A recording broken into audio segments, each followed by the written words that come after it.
The Pokrovsk skyline erupted, a jagged line of fire. Russia's disaster was laid bare. Entire city blocks turned to dust in moments. The thunder of artillery tore through the streets. Inside that storm, Russian units advanced. Some were convicts, pulled from penal colonies. Others, from compromised regiments of the 1,435th and 1,437th Motorized Rifle, were annihilated so swiftly their commanders lost count of the bodies. What kind of military burns through 30,000 soldiers in one city in a single month and calls it progress? This was Pokrovsk by late 2025, a graveyard for 110,000 Russian troops since the Donetsk push began. To understand how Pokrovsk became the most brutal choke point of this global conflict, we must go back. Before the siege turned the city into an open wound, Pokrovsk was a mining hub, industrial, anonymous, a city of coal and railways, never meant to be a strategic prize. But geography had other plans. It sat at the heart of the Donetsk region, a critical node connecting directly to the main defense systems near Kramatorsk. This is where modern warfare pivots on a map. Its value transcended logistics. In western Donetsk, it was one of the last to stand, a bastion of defiance that refused to fall. That defiance became a direct challenge. For the Kremlin, it was an objective that the army was obligated to crush. The logic of siege warfare took hold. Mid-July 2024, a major Russian offensive began. The circle around Pokrovsk started to tighten. First, the nearby towns fell. The buildup of forces was undeniable. The only question on every military news channel: how long could the defenders hold? When the full weight of the assault finally landed, it was not a single dramatic strike. From late July onward, it was a slow, grinding choke. Russian artillery hammered the city's perimeter, day after day, smashing positions that were already ghosts. Drones hung in the sky like vultures, feeding coordinates to gunners who had no concern for collateral damage. The goal was not precision. The strategy was exhaustion. By autumn, this war analysis was clear. Pokrovsk was being crushed into submission. Inside the city, Ukrainian troops were outnumbered, 8-1. They turned every structure, homes, schools, factories into a fortress. One position falls. They regroup on the next street and fight again. Russian infantry, many from penal units, advanced in human waves with primitive weapons. Intelligence pointed to elements of the 1,435th and 1,437th regiments. Some soldiers reportedly deployed with chronic illnesses. Visibly unwell men were pushed into a kill box, streets laced with mines, sniper alleys, and the constant threat of drone strikes from above. Their odds were zero. Gains were measured in feet. Every advance was paid for in blood, a grim military update for their commanders. Between January and March of 2025, Ukrainian intelligence estimated 45,000 Russian losses. Independent verification remains difficult. That number doesn't include the wounded or missing. Entire brigades went in with 1,000 soldiers. They came out with 200. Field medics reported casualty rates exceeding Bakhmut. The situation only worsened. By October 2025, the losses in the Pokrovsk area were catastrophic. Ukrainian sources claimed losses hit 25,000 for that month alone, with 150,000 total troops committed to the meat grinder. All that manpower, all those lives, for a front line that moved by the yard, and Moscow called it progress. But this progress was a mirage, an illusion built on advancing into rubble. A ghost city where no civilians remained, no infrastructure, nothing left to capture. This tactical failure stemmed from a deeper strategic rot. The entire Russian war effort had devolved into mass attrition. Lacking sufficient armor, without air force superiority, and with no answer for Ukraine's defense technology, Moscow substituted bodies for strategy. It was simpler to throw soldiers at the line than to fix a broken doctrine. Pokrovsk was the ultimate expression of that collapse, and that was only the beginning. A crucible where one army fed its own men into the grinder, while the other answered with precision, mobility, and adaptation, a brutal calculus of modern warfare. By late summer 2025, the siege peaked. Pokrovsk was no longer a city, it was an erasure. The skyline, a jagged wound against a smoke-filled sky. Plumes of black smoke bled from hollowed-out apartment blocks. The streets were dead silent, but for the echo of artillery and the low predatory hum of drones hunting for movement.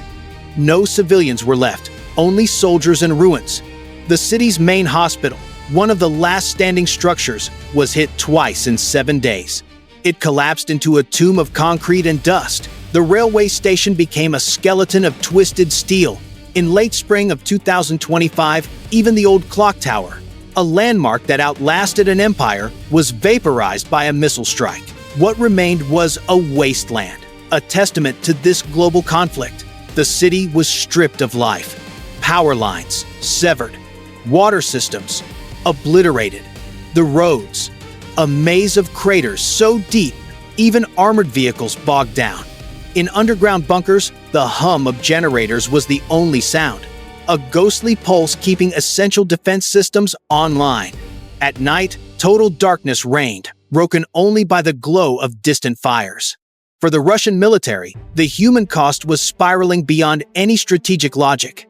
Troops that should have been rotated weeks ago were still fighting on the front line. Exhaustion was a constant state.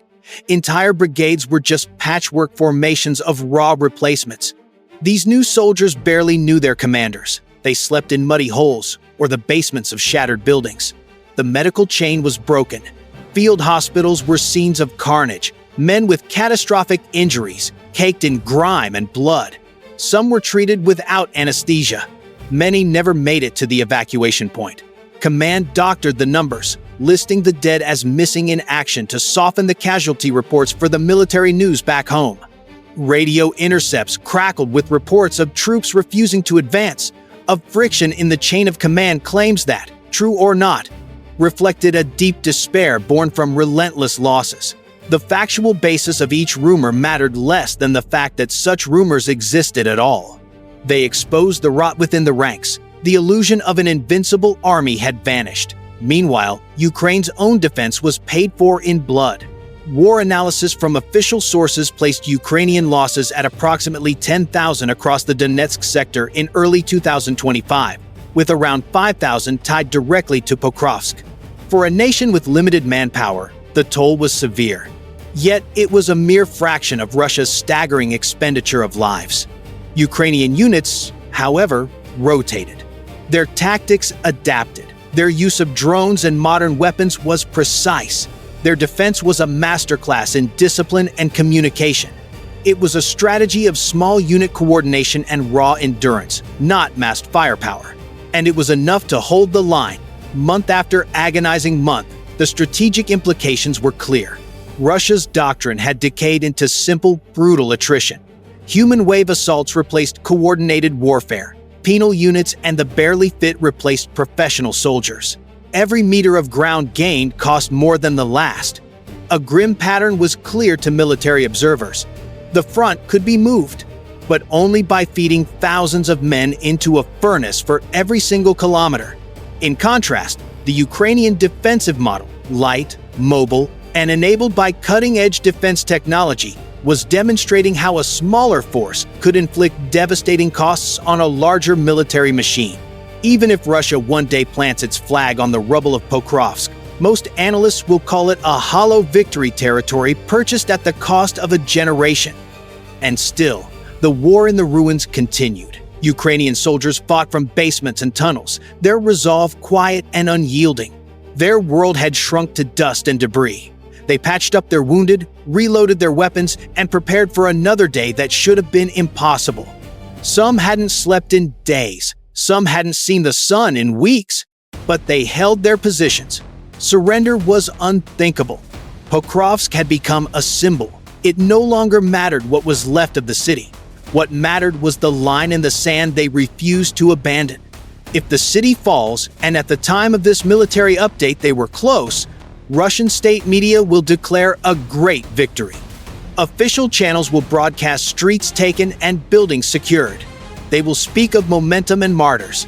But the soldiers on the ground know the brutal truth of this warfare. Units are shredded. Armor burns faster than replacements arrive. Morale is broken. The victory they claim is built on scorched earth and blood. And that is the truth. Ukraine will carry forward. Pokrovsk may fall on a tactical map, but its meaning will not. The city becomes a new precedent for military defense. It is proof that resilience can outlast any advance, that the resolve of troops can shape future battles. Long after the smoke clears, one side can claim territory, but it cannot claim the spirit that held it. The future of this war depends on how both sides adapt their defense technology and measure victory beyond lines on a screen. Because the story of Pokrovsk is not ending. It is becoming a chapter in modern warfare that others will reference when the next stand comes.